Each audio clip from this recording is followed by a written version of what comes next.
ಅದೇ ಹೇಳೋದಲ್ಲ, ಈ ಸೋಗ್ನಿಂದ ಬಂದು ಈ ರೀತಿ ಮಾಡೋದು ಅವ್ರಿಗೆ ಶೋಭೆ ತರೋದಿಲ್ಲ. ಅವ್ರಿಗೆ ಅಷ್ಟೊಂದು ಧೈರ್ಯ ಇದ್ರೆ ಎದುರುಗಡೆ ಬಂದು ನಿಂತ್ಕೊಂಡು ಮಾಡ್ಬೋದಾಗಿತ್ತಲ್ಲ ಅವರು. ಪಕ್ಕ ಪ್ಲಾನ್ ಮಾಡ್ಕೊಂಡು ಈ ತರ ಮಾಡಿದ್ರು. ಇಂತ ಸಾವಿರಾರು ಬರ್ಲಿ ಹೋಗ್ರಿ,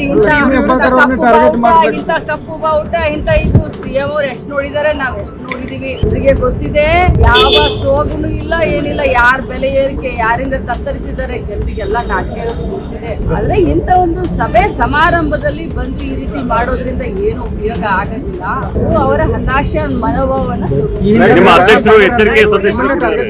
ಗೃಹಲಕ್ಷ್ಮಿ ಬ್ಯಾನರ್ ಹರಿದ್ರು ಕೂಡ ಜನರ ಮನಸ್ಸಿನಲ್ಲಿ ಗೃಹಲಕ್ಷ್ಮಿ ಅಚ್ಚರಿಯದೇ ಉಳಿದಿಲ್ಲ. ಅಲ್ಲ, ನಿಮ್ಮ ಅಧ್ಯಕ್ಷರು ನೇರವಾದ ಎಚ್ಚರಿಕೆಯನ್ನು ಕೊಡಿದ್ದಾರೆ ಎಲ್ಲ ಕಾರ್ಯಕ್ರಮ. ಅಧ್ಯಕ್ಷರು ನೇರವಾದ ಎಚ್ಚರಿಕೆಯನ್ನ ಅಂತ ಹೇಳಲಿಕ್ಕೆ ಮನವಿಯನ್ನು ಮಾಡಿದ್ದಾರೆ, ನೇರವಾದ ಎಚ್ಚರಿಕೆಯನ್ನು ಮಾಡಿದ್ದಾರೆ. ಯಾಕಂದ್ರೆ ಅವ್ರಿಗೆ ಎಷ್ಟು ಕಾರ್ಯಕರ್ತರು ಇದಾರೋ ಅಷ್ಟೇ ಕಾರ್ಯಕರ್ತರ ಪಡೆ ಕಾಂಗ್ರೆಸ್ ಇದ್ದಾರೆ, ಕಾಂಗ್ರೆಸ್ ಪಕ್ಷಕ್ಕೆ ಅಭಿಮಾನಿ ಬಳಗ ಕೂಡ ಇದೆ. ಅವರು ಈ ರೀತಿ ಮಾಡಿದ್ದಾರೆ, ನಮಗೂ ಕೂಡ ಮಾಡ್ಲಿಕ್ಕೆ ಇದೆ. ಮುಯಿಗೆ ಎಲ್ಲರಿಗೂ ಇದ್ದೇ ಇದೆ.